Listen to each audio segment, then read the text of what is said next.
welcome back to my channel. My name is Elle Chanel if this is your first time here, and today I'm gonna do a gold glam eye look. So I'm not doing any talking. I'm just gonna show you all what products I'm using. I will list all of the products in the description box below, so if you want to know what I use, that's where you'll be able to find all the products.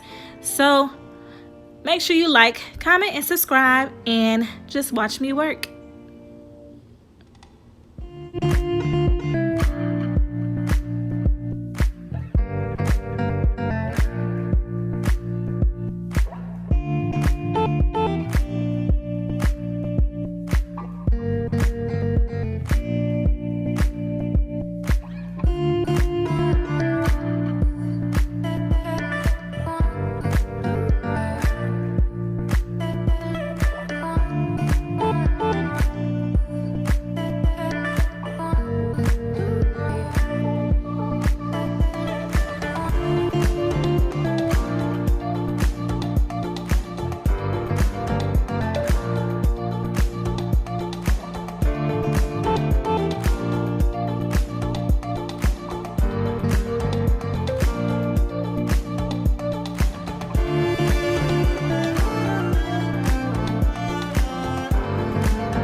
Inside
to mislead. This is all you need. Be your everything, yeah, I'll be your everything. Still too soon to feel. Please just say it's real. More than just a thrill, not just in it for the thrill. I'm in it for the love, cause love it needs to touch it. You're pressing on my body, babe, let me tell you something. I'm in it for the love, cause love it needs to touch it. You're pressing on my body, babe, let me tell you something. I'm in it for the love. I'm in it for the love. I'm in it for the love. I'm in it for the love.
So in the next clip, y'all are gonna see me looking slightly different because I went to go get my nails done, and then I came back home and filmed the hair portion of my video. So yeah, that's why I'm gonna look slightly different. So here goes. So this is the finished look with the hair on now, and yes, the look definitely came together because baby, look, I was kind of scared, but anyway. So yes, if you want to see how I did this wig, make sure you go watch that video, and that's all I got. So make sure you all like, comment, and subscribe to my channel, and I'll see y'all in the next one.